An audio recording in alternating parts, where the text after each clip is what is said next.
Welcome, one and all, to PhantasmaCast.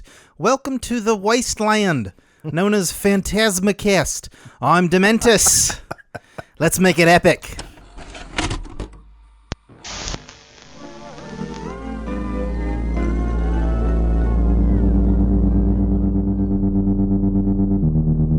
What do you know about two certified bankers?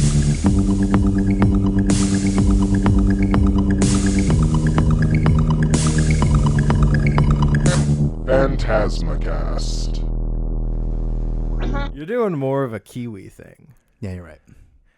You're doing like a Let's make Taika Waititi thing. what Welcome to PhantasmaCast. what makes it more I feel like Kiwi is tighter, you know? It's like up here. Yeah, and then Australian is a little more nasally. No, it's more in the mouth. Dementus. Dementis. We're gonna make it epic. You're right. Yeah, like low and like you're holding it in the bottom of your mouth. It's like We're gonna make it epic. Australians down here War boys. and Wow, boy. Kiwis up here. War boys. Yeah. Yeah. Yeah. Yeah. Welcome to PhantasmaCast. Now that we've got these voices nailed down that we'll never do, let's start the show. Welcome to PhantasmaCast, the podcast where we talk about our favorite movies, two at a time. I'm Jake, And I'm Derek. and this week we're watching a couple stoner noirs. Under the Silver Lake, and the other being, The Big Lebowski. I wrote a little thing. You wrote a little read the little thing. This is for people who've never heard of these movies before, so my brief description of them is two very different comedies about dudes of their time and how they navigate all the new shit that comes to light over the course of a few very important days in their lives. New shit has come to light, man. Exactly. But before we get to our double feature, Derek, what'd you get this week? Let's start with the first thing I got, which is The Yakuza, which was a blind buy purely based on that it stars Robert Mitchum. This is to go along with my recent purchase of The Night of the Hunter. So I was like, this will be a pretty good one. You're gonna do a Robert Mitchum double feature. I might do a personal double feature. Yeah, that's for D-Rick. And it was also written by Paul Schrader, directed by Sidney Pollack. So I'm like, hey, there's got to be something there. Interesting that someone as white as Robert Mitchum is in a film called The Yakuza. What is it even about? They're all very white, but what is it about? It is about a white guy with a deep knowledge of Japanese culture who is like tasked with figuring out what the Yakuza might have had and what their involvement would have been in this crime that happened. I'm kind of vague on what the crime was. I'm guessing murder.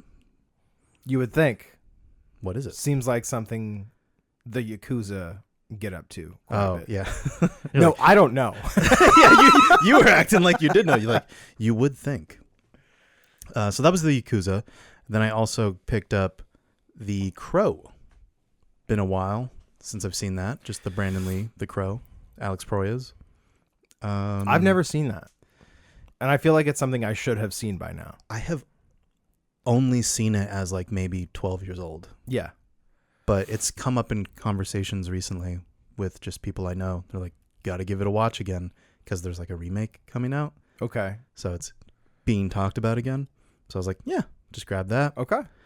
Then I also picked up another movie called Buried Alive. Got the Kino Lorber of this. This was a Frank Darabont joint with Jennifer Jason Leigh and Tim Matheson. I don't know. It just seemed interesting. I think the plot is they're a married couple. Tim Matheson is a doctor. Jennifer Jason Leigh has a little something on the side. Mm-hmm. And they plot to, get rid of Dr. Matheson, I think. And things go great, which is how all good movies, how all good movies unfold. That one for you was the cover got you first. Yeah, I was like, nice. It's just a hand coming out of a coming out of the ground and then their faces, but I was like, that's enough for me. Mm-hmm. And then you saw the times. Frank Darabont, and then you were like, "Excuse me?" Yeah. What? Then I also picked up Terms of Endearment, the James Brooks movie with Shirley MacLaine and Jack Nicholson. So I thought, It's one of those movies you have to have seen. yeah, scoop it up, put it on my shelf, Yeah. get the respect of my elders for having seen it. Your mom comes in, Derek, Terms of Endearment, really? And then my final movie was Knock at the Cabin. Finally got that used for a pretty good price. And I loved this. This is my favorite M. Night of recent output. Yeah. After I eventually ended up catching Old. And then that newer movie, Trap, with Josh Hartnett. Yeah. I want to see that. I'll be in line for that. I'm still a skeptic. I'll watch it. I actually want to watch Knock at the Cabin. Yeah, we'll check it That out. seemed cool. We'll check it out. I have no interest in seeing Old. Don't care. The Visit was Interesting. interesting. This might be, I think The Visit is one of those movies that we were just talking about this at Zia, of like, not a good movie, but I like it. It's weird. It leans into its weirdness, which is something that I like about a movie. Yeah. And then, it was a kind of return to, because he was always known as the guy that did movies with twists at the end. Yeah, I feel like people had to put that label on him. I don't know if he went about being like, I'm going to be the twist guy. I think it happened and he got that label on him. But I don't know. Now he's just making interesting movies with his own money and getting them made. So respect. Okay. Yeah. Okay. That's neither here nor there. Knock the Cabin, I think excellent. Okay. So what did you end up nabbing? So I feel like a big portion of my purchases are related to our last episode, actually. Interesting. Fred Decker, the writer-director of Night of the Creeps. Heard of him. Love him. Love his work. I'm a big fan. I did some looking through his IMDb page, and I saw that he also wrote the screenplay for RoboCop 3. That's cool. Yeah.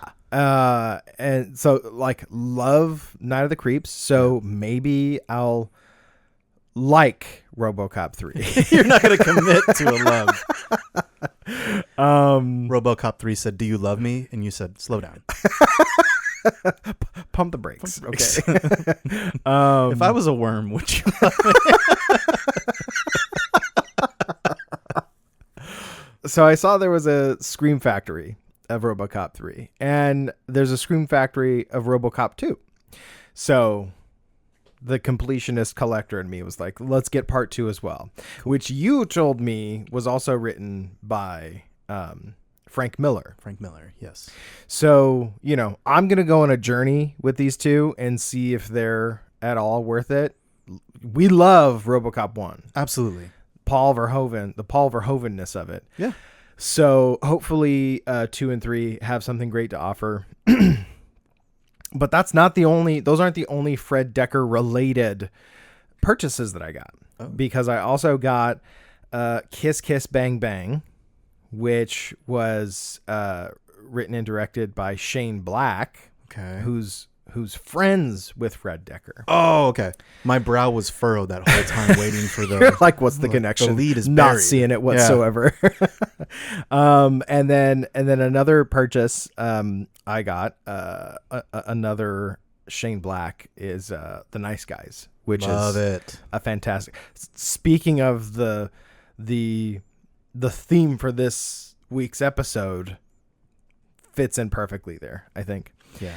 So, I got those 4. Finally pulled the trigger on Talk to Me. Love that movie. Glorious, which I don't know if you've seen a trailer to it, but I love the title of the movie because it references the setting, which is a men's bathroom, and a guy is basically stuck in a bathroom stall, and he's being whispered to by a demon in the other stall through a glory hole. Okay. So yeah, so apparent like Lovecraftian vibes. Don't really know what it's about. I want to go in a little clean, but like I'm super excited too. Let me just play back what you said. You want to go in clean to the glory hole movie, and you're super excited about it. But what I was laughing at was I saw you delete the S from Twister. No, I didn't. No, you Whoops. didn't. Whoops.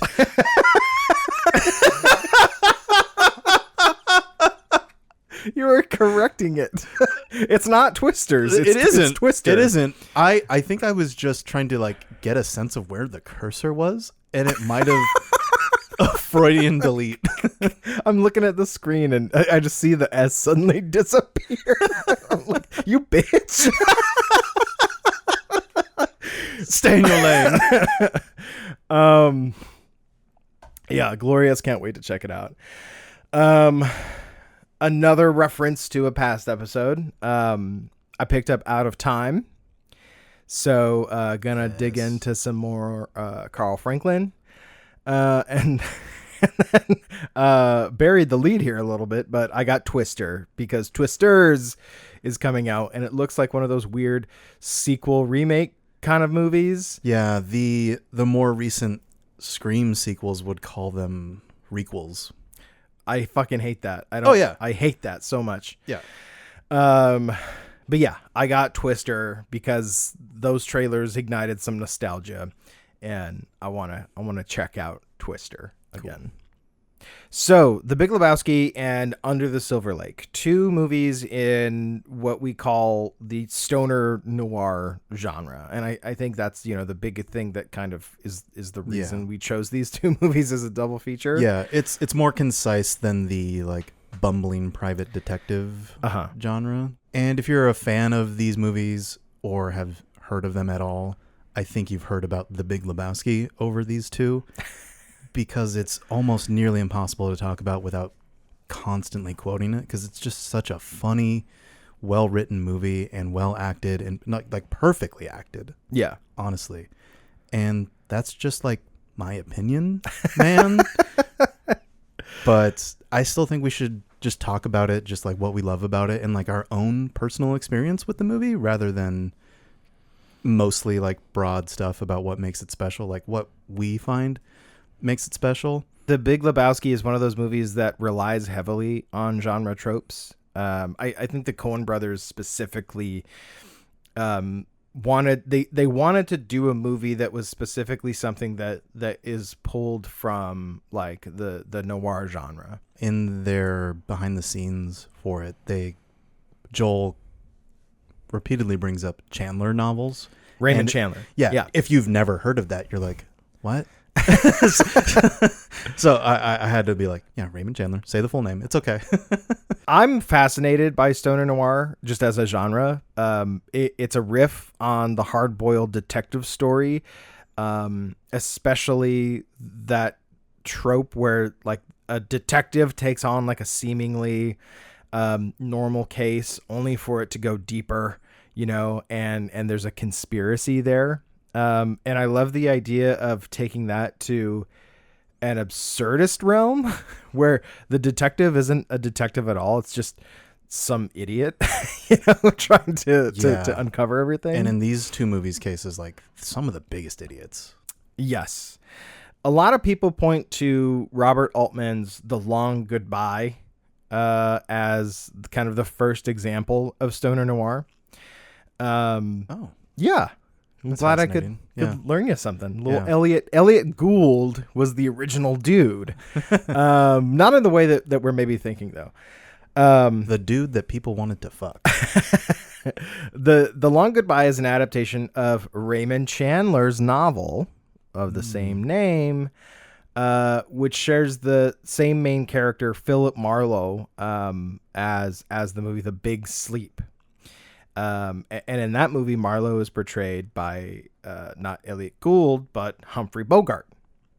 So that's where we get that again, like that's a movie that plays with genre expectations. And what Altman did with that movie is he transported like a 1940s, 50s, like hardboiled detective story. He transported that into the 70s, and you have a Philip Marlowe that is, I think I read it and someone described it as like, he's waking up from a 10-year hangover, Okay. and he's going about this case with a sort of sense of malaise, you know? So to me, that sounds like a man out of time, like out of his own time. Whereas Lebowski and Silver Lake are about men of their time. Yes, exactly.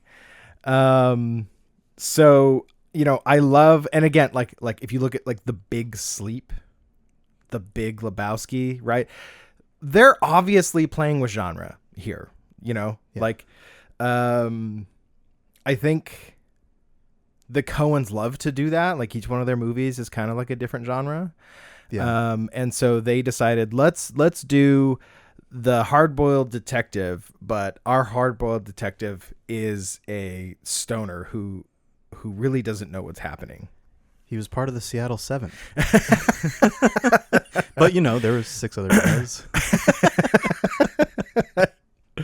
So what other stoner noir films are out there? Like, just to give people a sense of, okay, here's the rest of the genre landscape. Ooh, outside of the 2 that we picked? Yeah. That's a good one.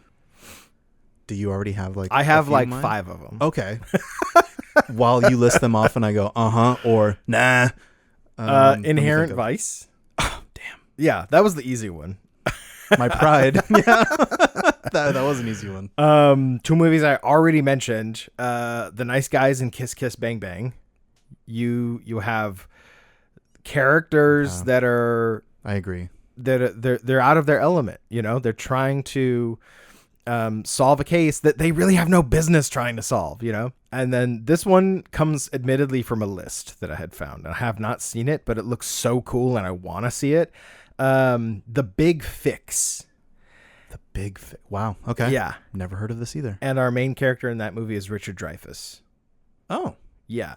So. What era, Richard Dreyfuss? Not that this is going to make me say no. I think late 70s, early 80s. I'm definite yes. Then. He's got the fro. Yeah. Stoner Noir is about taking the tropes of the noir genre and throwing and like replacing that hard-boiled detective with characters, and they don't even necessarily have to be stoners, although he is in The Big Lebowski. Just guys that don't know what's going on. Their agency is not necessarily tied to like the mystery of everything. They're just kind of doing their own thing. Yeah. Like they're pretty aimless and adrift, but this case is trying to give them some sense of like grounded reality to follow. Yeah. And they can't even do that. That's how much of a fuck up they are. So Big Lebowski, 1998 Coen Brothers movie, starring Jeff Bridges as the dude Lebowski. And essentially he's a guy that loves just a handful of things in life. Yeah. He's a big golfer. Obviously you're not a golfer. And he bowls. He loves bowling. And 2 of his best friends are also bowlers on the same like bowling league. He's stoner. He loves his White Russians. And he is kind of drawn into this plot because these 2 thugs rough him up in his house. Yeah, they break into his apartment and they mess with the only other thing he loves, his rug. That rug. Really tied the room together. It really fucking tied the room together. Woo, peed on my rug. Again, if you didn't expect us to have a Big Lebowski episode where we just say lines from the movie, I don't know what you were thinking, honestly. We're going to do that because they're fun. And like it's such a well-written movie. Yeah. Like I feel like with a lot of comedies, the actors bring a lot to it, and there's a lot of improvisation. I have read like parts of the Big Lebowski script, and all of the parts that you would think are improvised are written into the script. Yeah. So earlier when I said we should talk about like our personal experience with it, I think I remember discovering that with you. Like we printed out the script because we think we had a book of it. We're like, we're not just gonna pass the book back and forth. Let's get like copies of it, and we were just going through it and going every page because it's so fucking good. And all the ellipses for every pause, every every dude, every fuck. It's all in there. Yeah. All in there. And so I think that just speaks to the Coens as writers. But like to me, it makes it one of the funniest films I've ever seen and probably will ever see. It's like, it's so masterfully put together. But basically the dude is drawn into this whole thing because he was roughed up, because he shares a name with this other Lebowski. They want the rich Lebowski, not the deadbeat Lebowski. Yeah. I think this guy looks like a fucking loser. At least I'm housebroken. So then his buddies convince him, hey, like, you should go get recompense because these thugs who like messed up you should go to the Big Lebowski and ask for some repayment. And so he goes, gets totally shut down, but then the Big Lebowski has an idea. He's like, I'm gonna get this deadbeat Lebowski involved in my wife's kidnapping. He's gonna be the courier who's gonna go drop off the money to get his wife back. Yeah. I love that. When you think of like the noir genre, a lot of it is like these kind of character set pieces. He goes from one scene to another and runs into these really interesting characters, right? So you have Maud Lebowski, Vagina, who's played by Julianne Moore, and she's the Big Lebowski's daughter, and she has this weird like transatlantic accent. Yeah, just some fake put upon sound, just to make her sound more articulate, more effete, Yeah. You have I think one of my favorite scenes in the movie is, so they go to this kid's house because when the dude's car gets stolen, the homework of this kid Larry, he finds it like in the seat, and so they're like, we're gonna go rough this kid up because he stole the car that had the $1 million in it. Right? We've got our clue here. Yeah, that's their lead.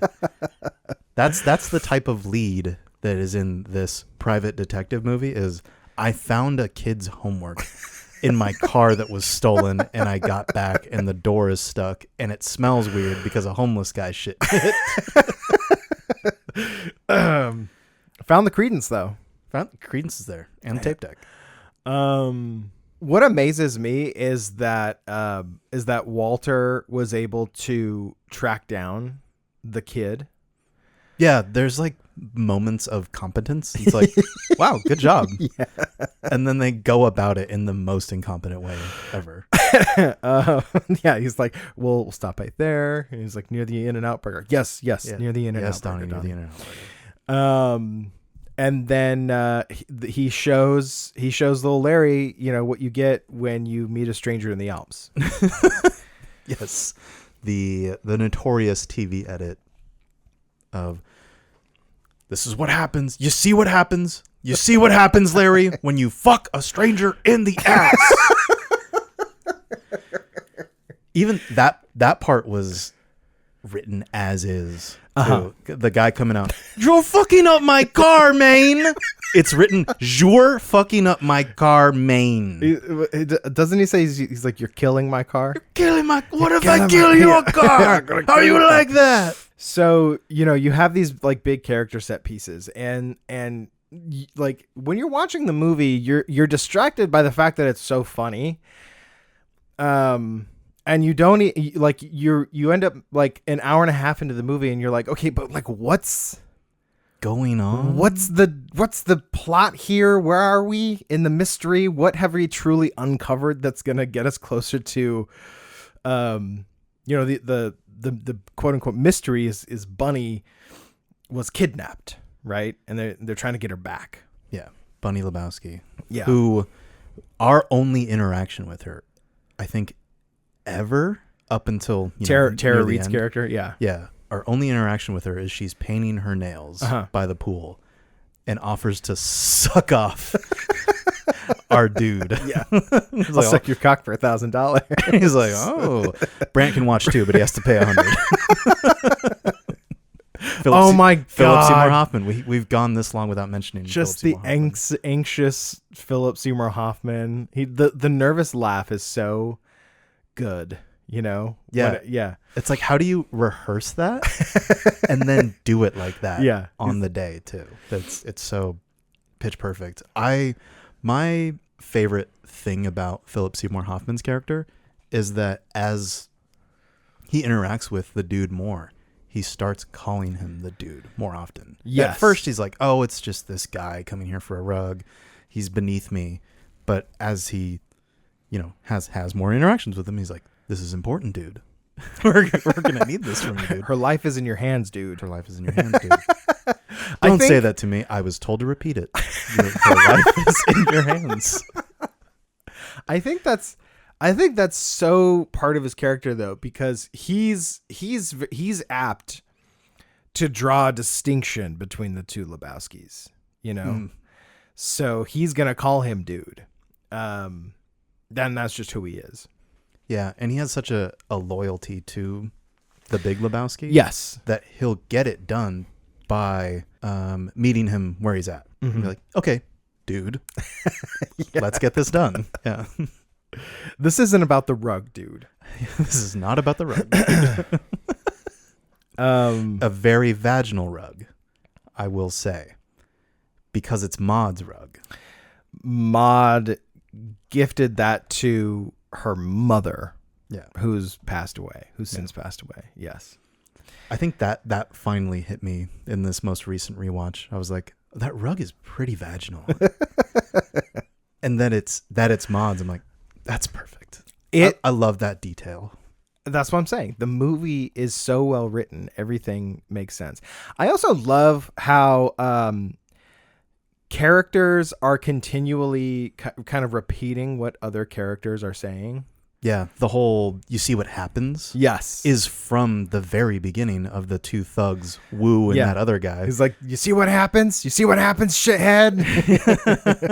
Where's the money, shithead?" And then at another point, Maud is like, a man will refer to his dick or rod or Johnson in the parlance of our times. And then later the dude tries to like employ that quote. He's just like, in the parlance of our times, he's trying to explain something. Yeah. He's like, they're going to cut off my Johnson. They'll even do that. We cut off your Johnson. This aggression will not stand. It's from George Bush Senior at the very beginning of, when he's paying for half and half for 69-cent check. Love that. Yeah, I like the more and more I watch that movie, I pick that up. Like the times one character says something and then it's repeated. It's so fucking funny. Circling back a little bit to what you admitted was your favorite scene, I have a little activity. Okay.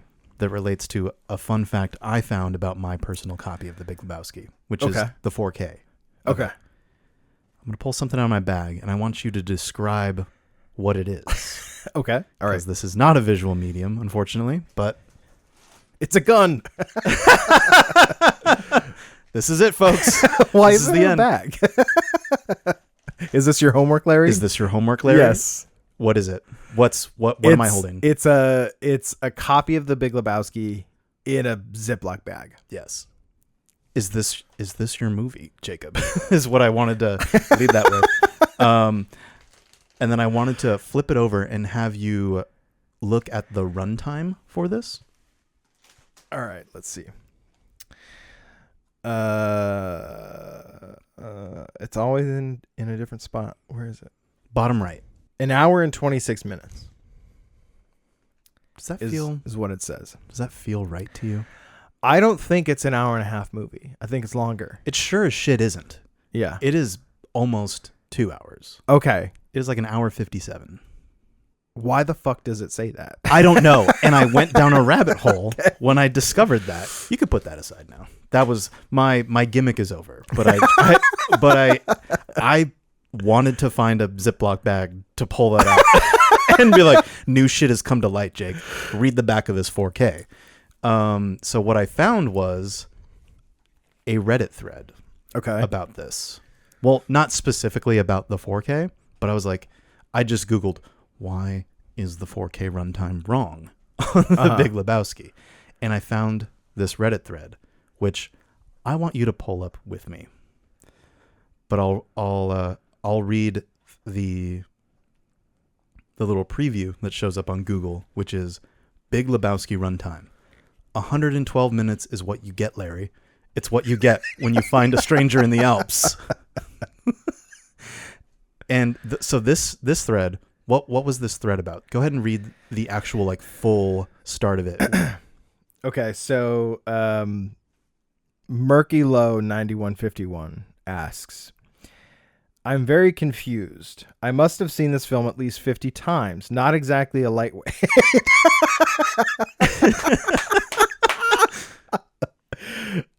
When I look up the runtime, most sources say it's 117 minutes, but my DVD only runs for 112. When I try and look up different cuts of the film, I can't find anything except the censored TV cuts. Anyone know what the fuck is going on here?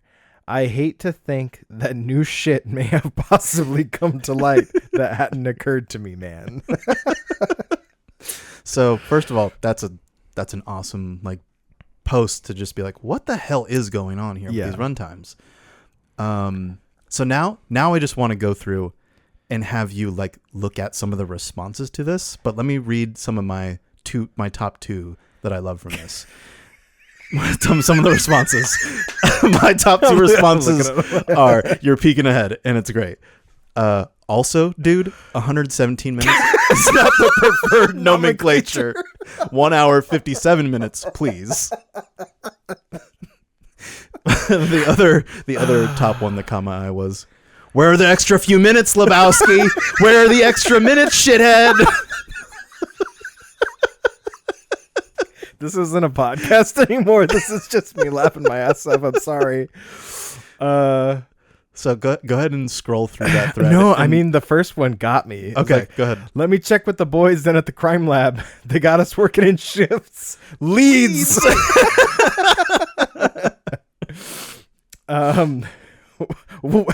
This is a Brant line. Well, dude, we just don't know. Yes. I love that.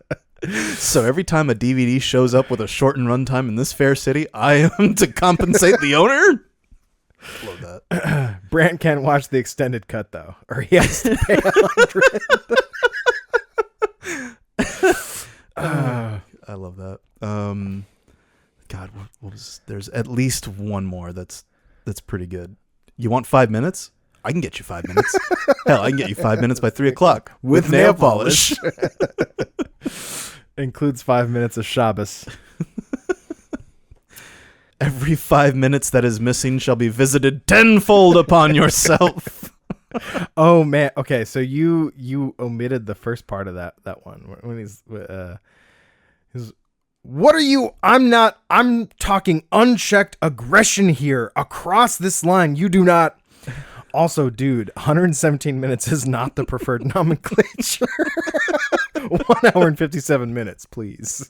Okay, no, this is great. I like this one too. That's the El Duderino cut if you're not into the whole brevity thing. Yeah. Reddit is too smart. They're too great. Sometimes. I like this. Sometimes they think they're way funnier than they are, but that was pretty funny to me. I thought you'd get a kick out of that. It's such a quotable movie, and every fucking line is funny for some reason, right? It's not like there's a whole lot of context built into to the lines. It's just no one knows what they're talking about in this movie, you know? Yeah. I think, you know, one thing that's I think sticks out to me with Coen Brothers movies is that a lot of times they have characters that they're always yelling, but they're not listening, you know? Right. Everyone's kind of talking over each other. And that's what you have here. Like, especially so with Walter, right? Because he doesn't give a shit what anyone's saying. No. He has a thing that he even goes so far as to tell Donnie to shut the fuck up. Like, that's his only thing he says to Donnie all the time. Yeah. I think Julianne Moore made a very good observation about the characters in the movie. Mm-hmm. She says in there's a special feature called Life of the Dude. It's broadly about all of the main characters and like why people like them, or just the cast reflecting on the appeal of the characters. Uh-huh. And Julianne Moore says everyone is off in their own world and their worlds collide. Absolutely.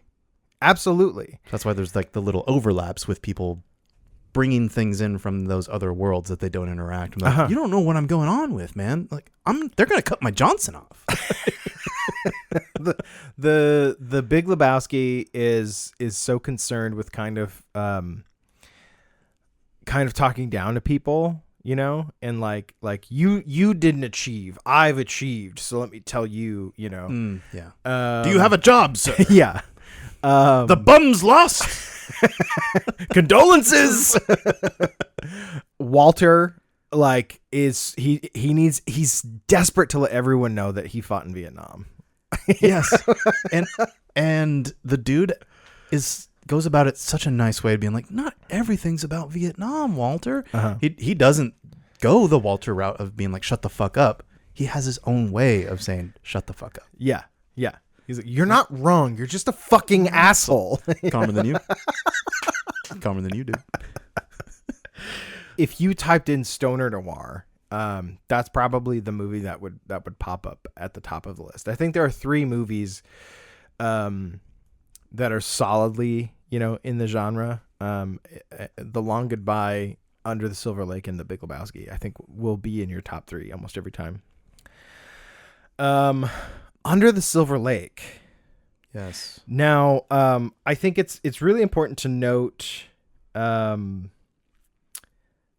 little bit about the release of Under the Silver Lake. Oh, okay. This will be new to me too. The movie was originally scheduled to be released in the U.S. on June 22nd, 2018. But then it was pushed back to December of that year, and then pushed back again to April 2019. And then 3 days after that was available to stream. Whoa. Yeah. So I think there's a conspiracy here. I mean, you know, we talk about how great of a distribution company A24 is. I think they fucking dropped the ball. Absolutely. On this movie. And I do remember that time because I had seen a trailer for it and it made it look kind of like a David Fincher movie. Like, it did not present it as a comedy whatsoever. And I wanted to watch it, and I kept kind of being like, when is this movie coming out? Because it just kept being pushed back further and further. Okay. And then I think the part of it that relates, I think, directly to this podcast is that I made a discovery on Blu-ray.com. Blu-ray.com is a great resource if you want to like know everything there is to know about like the specific disc, you know? Yeah, or like the sound output on the Blu-ray. Yeah, too. yeah, exactly. So you and I obviously have. No, I actually think I got yours new because I got it for your birthday or something. Okay. I have a used copy, but if you buy a used copy, it came most likely from Amazon because the physical release of this movie was limited to what's called MOD, so manufactured on demand. They did not do like a mass production of the discs and then you just sell them as people make their orders. They make them as they get the orders for them.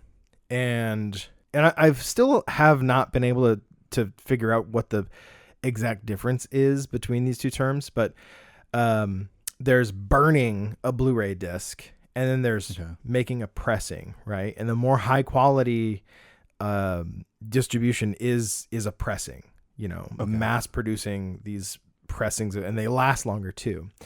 But the discs for Under the Silver Lake are just burned Blu-rays. Yeah. What? Yeah. I knew I would blow your mind a little bit with all this. of them. As far as I have been able to do research on, the American releases of this movie are all burned discs. And also, that just shows A24's faith in this movie. Yeah. Like there's also no special features in the movie. There's like one or two. There's two. And and they're just little nothings, Kinda, yeah. So is there even a commentary track? No. Yeah. So, we like to champion, a physical release. And unfortunately we were only treated to, kind of like a second tier release of this movie. But anyways, Under the Silver Lake is another kind of stoner noir film. What is it about, Derek? Oh, you gave me the impossible one to try to describe what the fuck Under the Silver Lake is about. It is, in the shortest way possible, just about a young guy played by Andrew Garfield. His name is Sam. I can't, for the life of me, remember a scene where they call him Sam, except maybe like his ex-girlfriend. I had to look it up. Yeah. We don't hear his name. He's just a loser. He's a fucking loser. He's just a loser about to get kicked out of his apartment in Silver Lake, California, who gets obsessed with this girl next door in the apartment. He hooks up with her one night, and then the next morning she's gone. And there's some mysterious happenings around her disappearance that causes him to just obsess over it.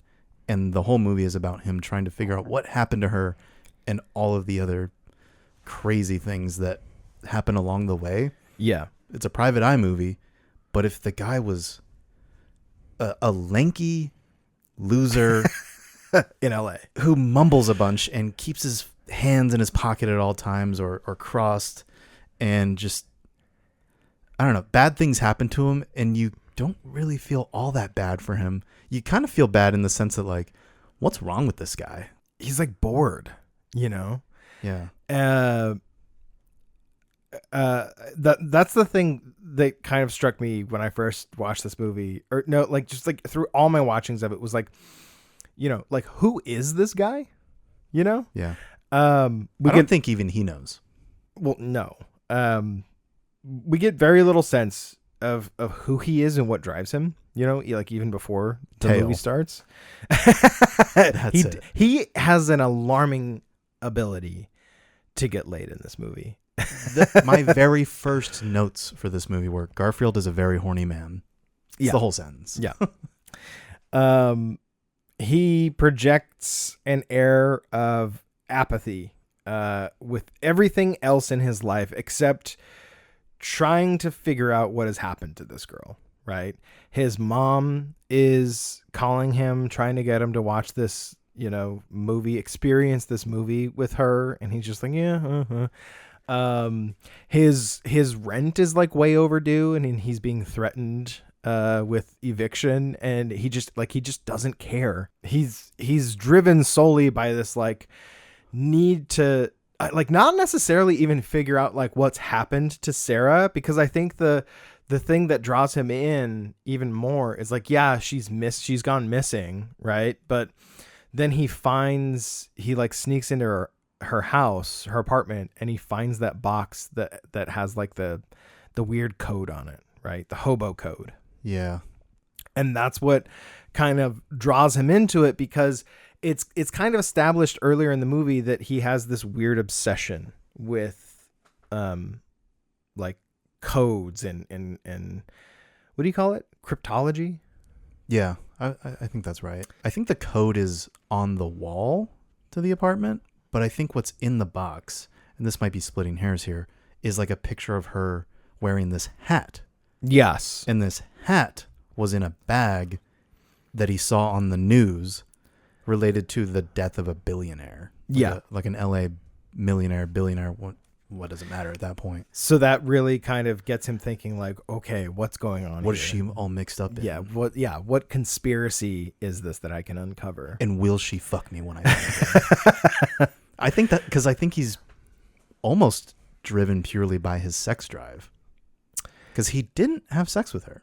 They kind of but immediately upon meeting her, like 30 minutes after, they're on bed holding hands, watching How to Marry a Millionaire, which I think is important. Well, that'll come back. We get these little hints throughout the movie that he has an unhealthy obsession with codes and subliminal messages. Yeah. That first like love scene he has with that one woman. Yes. She's like, "Hey, what's this?" Yeah. Well, she does that after he just got done hitting her back walls while they're watching the newscast of the millionaire. Yeah. Getting killed. And their attention is on that instead of, the love making that they're doing. It's a really funny visual. Yeah. Yeah. It's just, hey, what's going on? And they're both just like,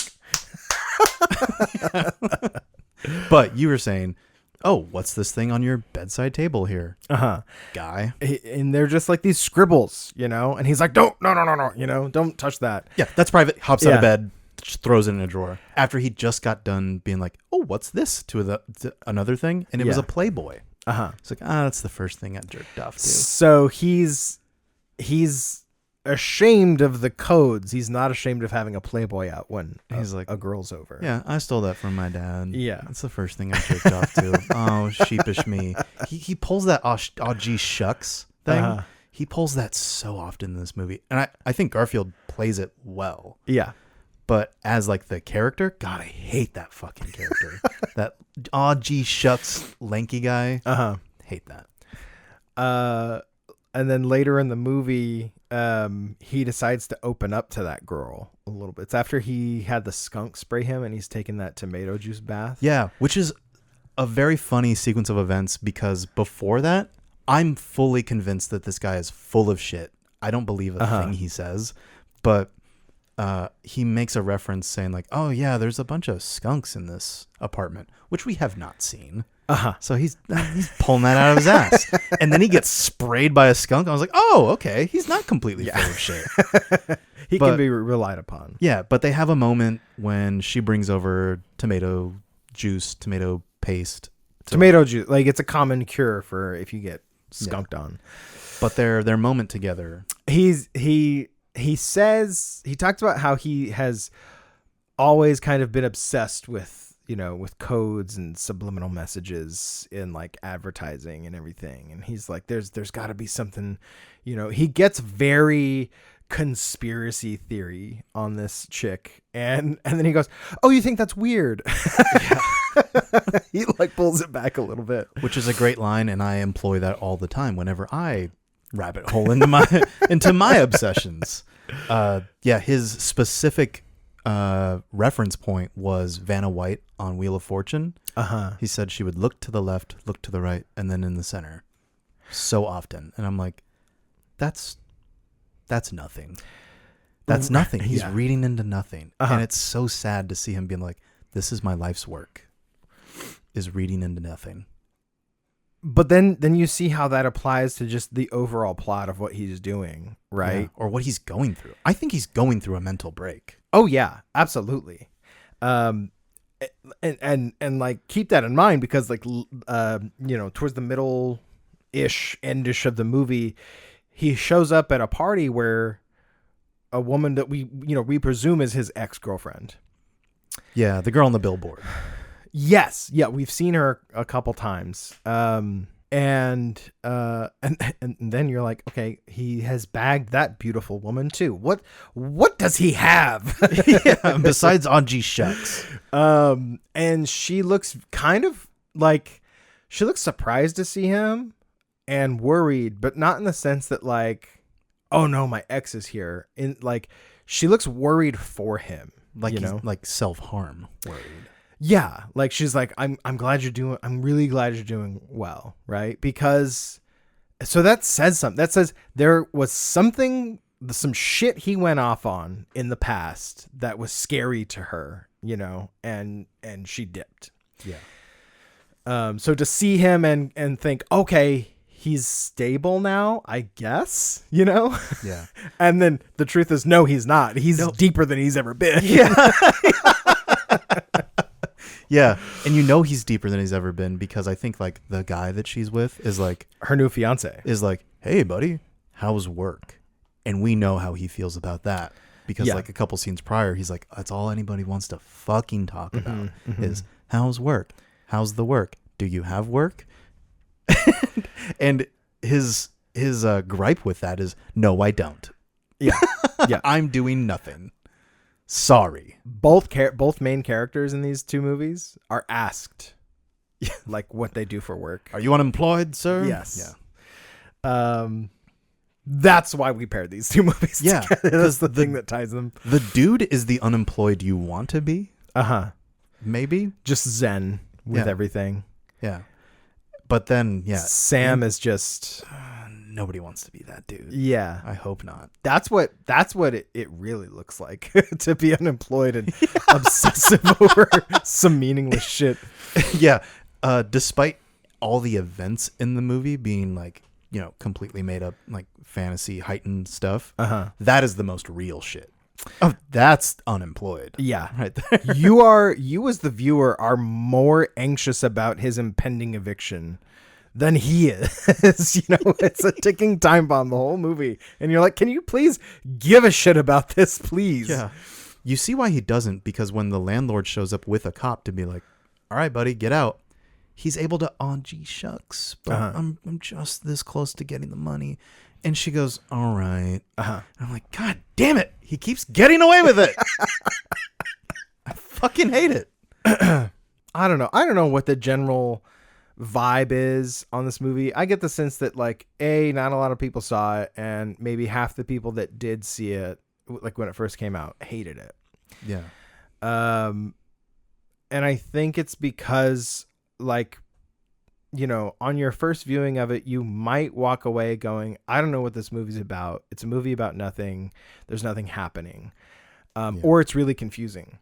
But I don't think it's confusing at all, because it's like, if you just pay attention to the character, then you know what's happening here. It's a man who is obsessed with something, and he's feeding into it, and he's fucking spiraling downhill. Yeah, there's no one to say no to him. He doesn't really have any friends. Except he's got maybe Topher Grace.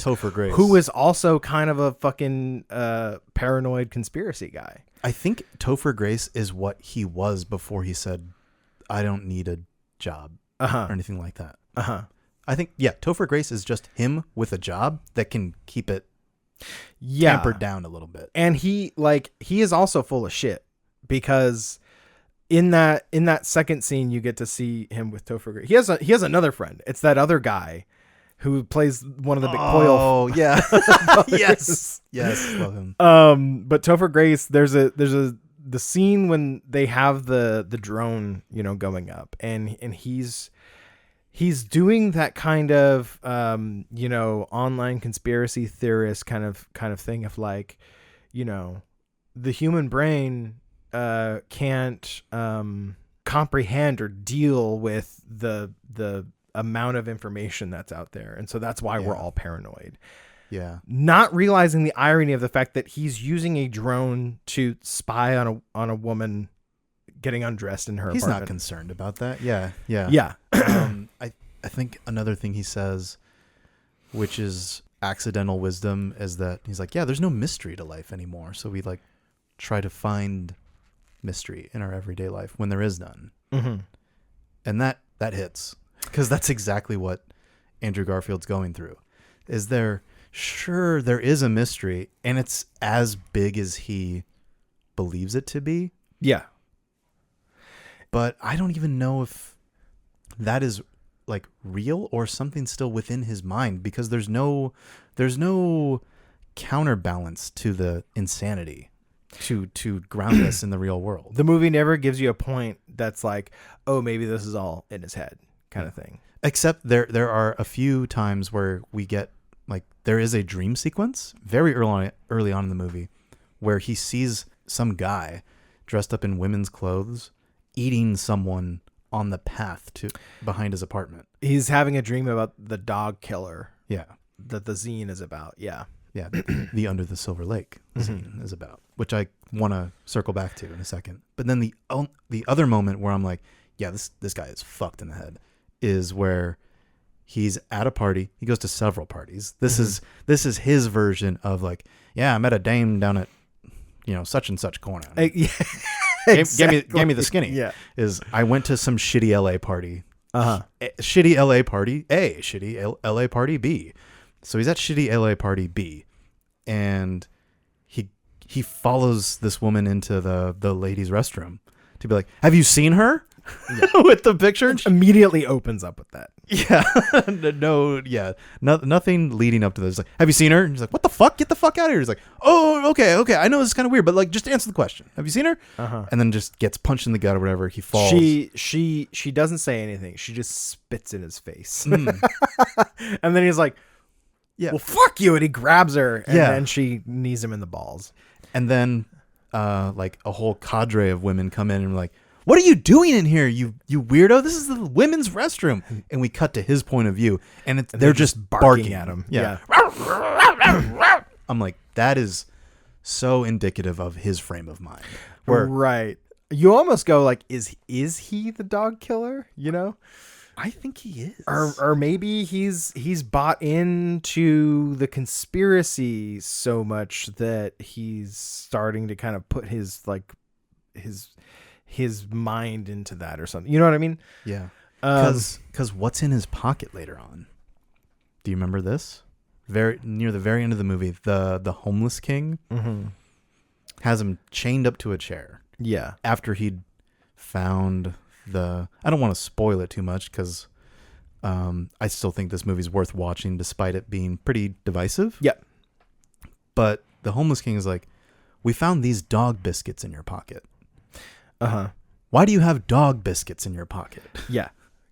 And he does an odd G shucks of it. He's like, well, I was hoping to run into my ex-girlfriend, and she has a dog, and I would give the dog the treats, and I would pet him, and things would go back to the way they were. Single tear. Uh-huh. And you could buy that. You could be like, poor guy just had a bad breakup. But having been with him this whole movie, he's fucking full of shit. Yeah. See the women coming into the women's restroom and barking at him. Yeah. That's his point of view. You've converted me. I think he is the dog killer now. Yeah, he's fucked. Going back to, like, the movie being divisive, I think people think it's a bad movie. Some people, not a lot of people. There are almost anyone I've shown this movie to ends up really liking it. But I think what makes it divisive is people think that it's confusing, right? Or like the director is trying to say too many things and doesn't, like, finish his argument or whatever. And I think that's bullshit. Yeah. Because there's a bunch of quotes that I wrote down from the movie that I think is kind of they contribute to the thesis of the movie. Someone says, our world is filled with codes, pacts, user agreements. That's kind of the paranoia brain kind of work at play. Ideologies that you thought were your own were given to you. And then my favorite scene in the whole movie is with the songwriter. The songwriter tells him, it's all silly and meaningless. There is no rebellion. There's only me earning a paycheck. Everything you hoped for, everything you dreamed of being a part of is a fabrication. Your art, your writing, your culture is a shell of other men's ambitions beyond what you will ever understand. So I like to say that this movie is like the millennial Big Lebowski, in part because like he's a man of our time, right? Yeah. Like it came out for an audience of millennials, but I think it has a very millennial perspective. And stop me if you think that I'm starting to do an Andrew Garfield thing of like I'm going too deep down the rabbit hole with this thought, but like there is an inherent paranoia among millennials, right? That the things that we hold important that were given to us by our parents, by our grandparents' generations, that those things are losing their meaning, right? And so millennials are living this kind of existential lifestyle, right? Where we're trying to find our place. We're trying to find meaning in a world completely devoid of it. And I think that's what Andrew Garfield's character is standing in as. Yeah. He is so desperate to find meaning where there is none, that it's driving him fucking crazy. Yeah. Or like even questioning why he wanted anything to begin with. Right. And the inability to find that meaning causes this apathy, this malaise that he, is kind of projecting. Sam's character is the perfect blend of those two ideas, right? Paranoia, maybe not paranoia, but just kind of like this like general sense of unease that the things that people used to take comfort in like don't mean anything anymore. And so what is the meaning? And then not being able to find it, you just decide, well, fuck it, Yeah.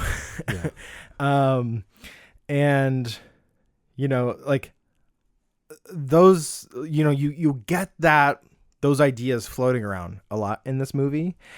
And, I think the terminus of that is at the end scene, when, spoiler alert, sorry, when he finally figures out what happens to Sarah. Yeah. She's buried in a tomb deep beneath LA, and he basically, she's alive. And he basically tells her like, I've been looking for you. I kind of love you. Like, and then she says, there's no getting out now, so may as well make the best of it. Yeah. And then he looks at, she's obviously talking about her situation, right? Yeah. Being entombed. And then he looks at the Hollywood sign. There's an obvious cut to the Hollywood sign. Okay. And he says, yeah, me too.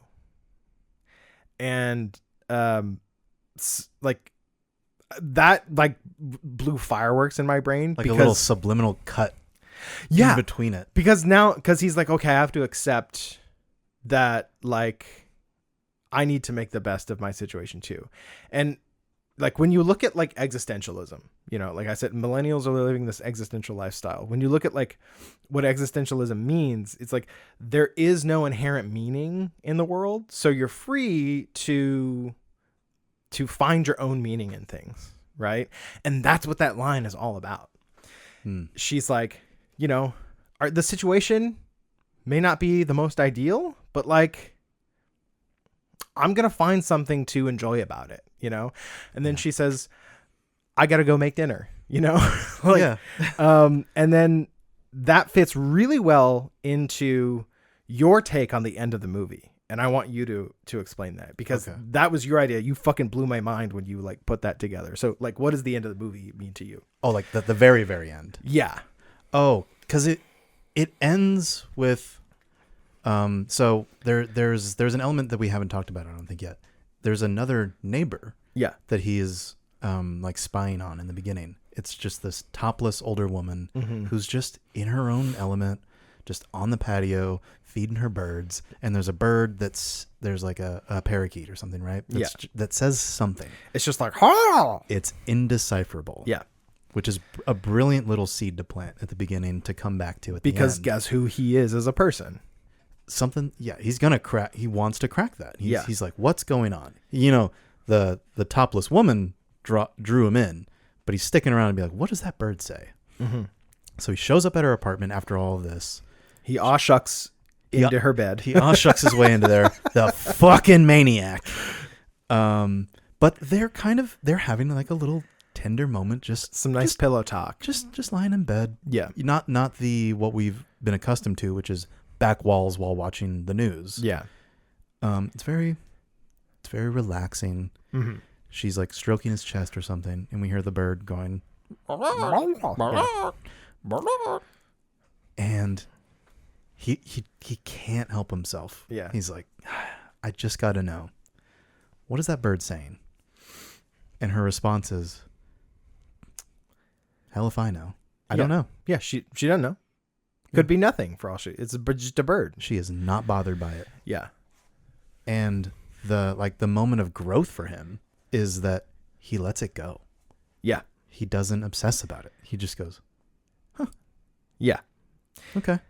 And then it officially ends as he's having a smoke on the patio, that patio with the birds, while he watches the landlord and the cop come in to his now abandoned apartment that has the code. There's that code.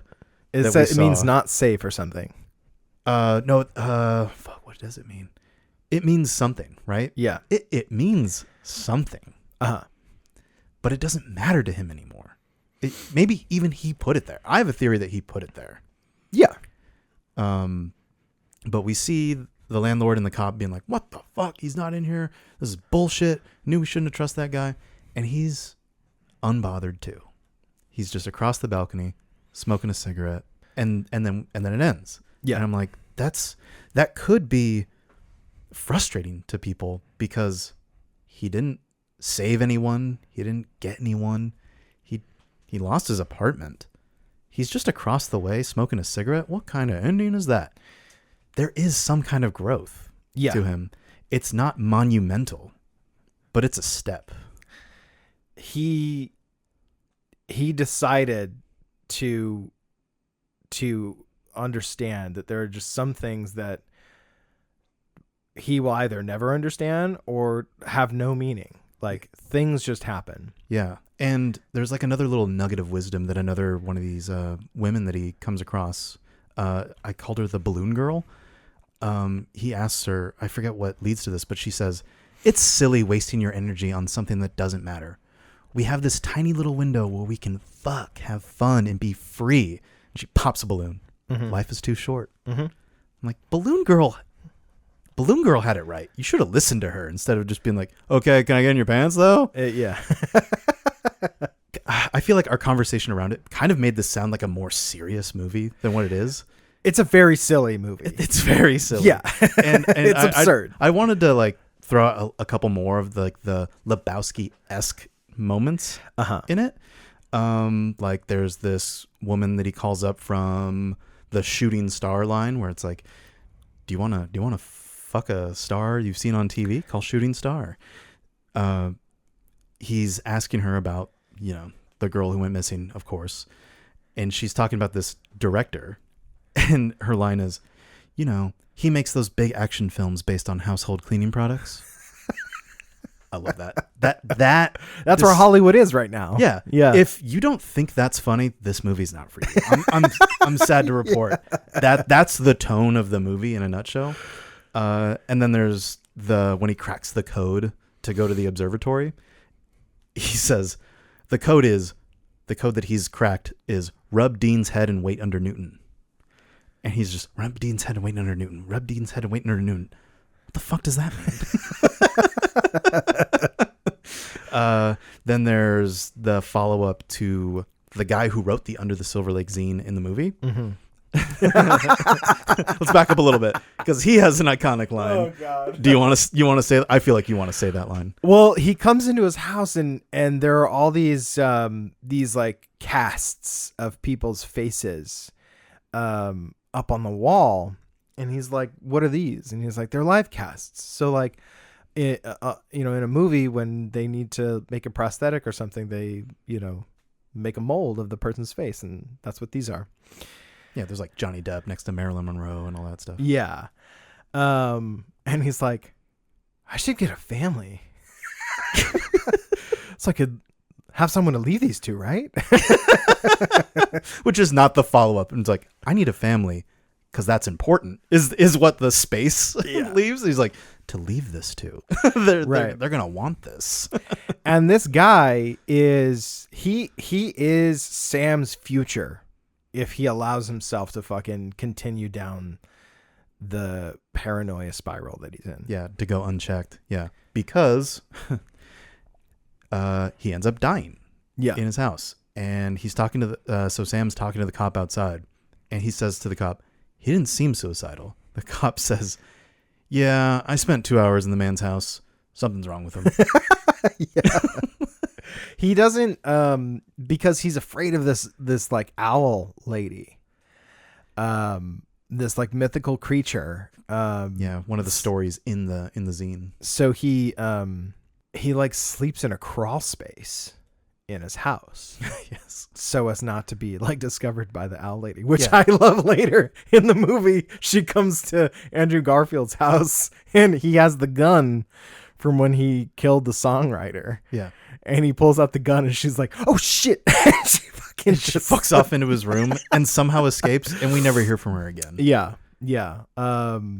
That's a part of the movie that's like, is it real? Is it in his head? Does it even matter? Does it even matter? Maybe it was like a kink that he had. Maybe that was like he was waiting in the bedroom, because we didn't see an end. So an element that we didn't mention is that he has like the guy who wrote the zine has a bunch of cameras placed throughout his home. So in his little crawl space, he can monitor all that. And Andrew Garfield sees the owl woman in this recording, but we see her just come into the room, like just walk throughout the house and come to the room. We don't see that she actually killed him. So that's we assume that that's what happened. But based on her just running away from the gun and fucking off and we never hear from her again, I don't know. I feel like that was just one of the shooting star girls, and that was like one of her. That was like a kink of hers or something. She was just like surprised. It could have been, man. Who cares? Yeah. Or maybe, maybe the zine and everything that goes into the zine, because the owl girl's in the scene, the dog killer is in the zine. Maybe it's all made up.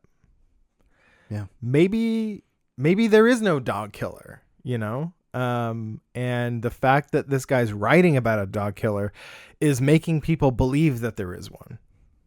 Yeah, maybe they're just going missing. I don't think because there's just a bunch of missing posters of dogs everywhere. I don't think I heard people being like, "Oh, did you see the grisly scene of the dogs?" Right. I think the dogs are just missing, and it's a cool story. Mm-hmm. If there was a dog killer around, it's a story perpetuated by a fucking paranoid schizophrenic. You know what I mean? In Hollywood, who's obsessed with a good story. Yeah. Right. Yeah, it's like it's a movie about meaninglessness, Yeah. And a guy who comes to terms with the things that he cares about might not fucking matter. Yeah. Or have been kind of designed to make him who he is, so he needs to like shed all of that and come up with his own thing.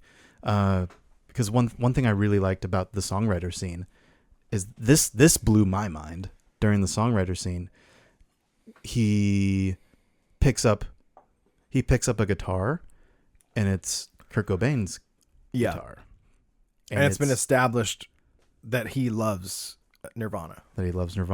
And like the type of guitar it is, they said it was a Mustang. He drives a Mustang. So I'm just like, okay, yeah, this guy has assembled all of those things that he likes into his personality, and here's this guy being like, doesn't fucking matter. None of that it never matters. was yours. Why do you give a shit even? Yeah. Who are you outside of those things? Nobody? Fuck you, you worm. Mm-hmm. And naturally that would upset him. So it is a noir film in a lot of ways. there are the kind of stylistic choices that are made. I think you noted like it's got that old Hollywood kind of soundtrack to it. That was the one interesting special feature on the burned Blu-ray that I'm now learning about, which makes me want to spiral and being like, why did they do that? What's the conspiracy behind that? Did the songwriter orchestrate that they should only be burned Blu-ray copies? Why was there never a pressing of it? What's going on with A24? Is A24 even real? What does A24 even mean if I break it out and start assigning random numbers? A is numbers? the first letter of the alphabet. A1. Two is the second number. 2. Under the Silver Lake, such a good movie with. It's so funny. It is. We've talked very seriously about it, but it is so funny. Yeah, and I love it. But even when I recommend it to people, I'll be like, "You might not like it." Yeah, I love it, but you might think it's weird. That's because we love it because it's weird. Yeah, right. I think you just need to go into it, pay a lot of attention to Andrew Garfield's character and what he does, and how he talks and how he acts, because that informs the crazy plot, right? Yeah. If you're trying to solve the thing along with them, you're going to be disappointed because there's nothing to solve. Yeah, and then the Big Lebowski. The Big Lebowski is one of the funniest movies ever made. So absolutely just see it for that. But I love this kind of stoner noir genre because it takes something very kind of serious, and then you throw in these just very absurdist turns with these with characters that should not be in these situations. I think I watched an interview with the Coens and they were like, let's take a situation and have the person who's least equipped to solve it, try and solve it. Yeah, because that's interesting. That's fun to watch. Yeah. An interview I watched with the Coen brothers, I thought was pretty funny for the Big Lebowski, is they said they were contacted by a flooring weekly magazine. I think I watched that. To talk about the various floor coverings in the movie. And they said that it was a very long interview.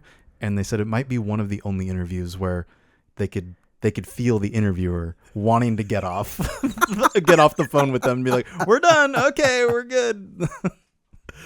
They were like, "Yeah, we'll even pose for the picture if you want." And then they're like, "We've never seen a copy of the magazine. We have never heard any existence of this article." I think they also said, "Why does of the magazine? Why does it have to be weekly? What is there to say?"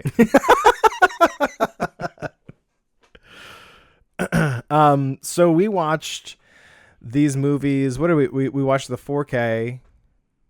No, we didn't watch the 4K. We watched just the Blu-ray. Right. So these are probably the first movies in the podcast we didn't watch on boutique labels. No, they just simply don't exist because one is a fucking burned Blu-ray.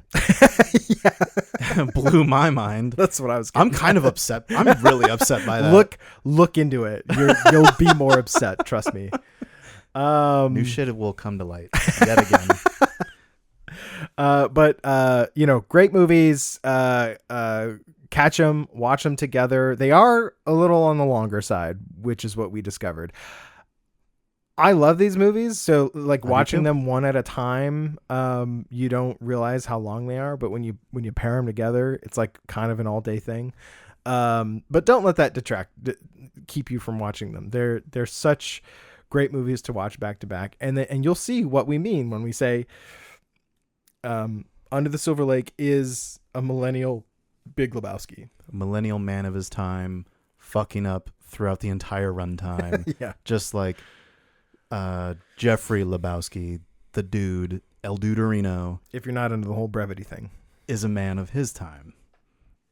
And that's it for PhantasmaCast this week, folks. I'm Jake. And I'm Derek. Come see us next time when we'll be visited by our very charismatic and murderous uncle.